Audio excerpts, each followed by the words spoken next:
জয়নগর মজিলপুর পুরসভা এলাকায় 3,10,00,000 টাকার কঠিন বর্জ্য ব্যবস্থাপনা কেন্দ্র নির্মাণের কাজ চলছে পুরোদমে। এর জেরে পচনশীল এবং অপচনশীল পদার্থের পৃথকীকরণের কাজ সহজ হবে বলে মনে করেন পুরসভা প্রশাসনের কর্তা ব্যক্তিরা।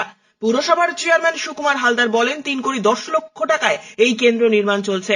পুরসভার সব ওয়ার্ডের বর্জ্য পদার্থ এখানে ফেলা হবে, তারপর তা পৃথকীকরণ করে সার উৎপন্ন করে বাজারজাত করা হবে। পুরসভা থেকে কিছু দূরে ময়লা পোতা এলাকায় 10 বিঘা জমিতে কঠিন বর্জ্য ব্যবস্থাপনা কেন্দ্র নির্মাণের কাজ চলছে জোর কদমে। কয়েকদিন আগে এর উদ্বোধন করেছিলেন জয়নগরের বিধায়ক বিশ্বনাথ দাস।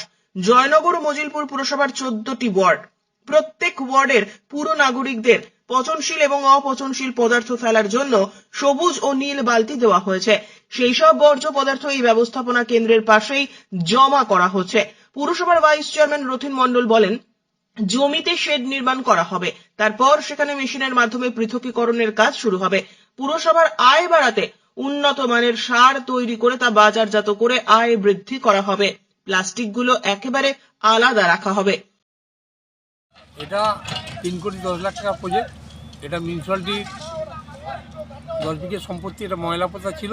এখানে আমাদের মিউনিসিপ্যালিটির যাবতীয় ময়লা টয়লা এখানে ফেলা হতো।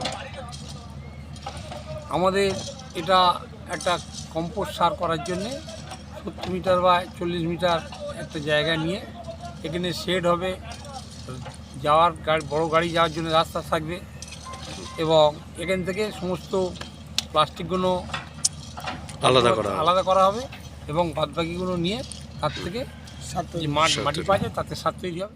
এই সারগুলো হচ্ছে পরবর্তীকালে কি বাজার করা হবে? হ্যাঁ, অবশ্যই। পুরসভা থেকে আমাদের পৌরসভা তো ছোট্ট পৌরসভা এবং রুরাল পৌরসভা। আমাদের পৌরসভার আয় বলতে খুব কম।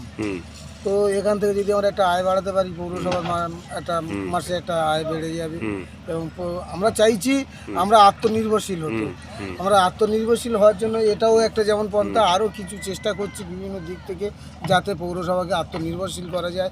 এবং আত্মনির্ভরশীল যতদিন না হতে পারছি ততদিন কিন্তু আমরা ভালো জায়গায় পৌঁছাতে পারছি না। দক্ষিণ 24 পরগনা থেকে বাবলু প্রামাণিকের প্রতিবেদন, চ্যানেল 24/7।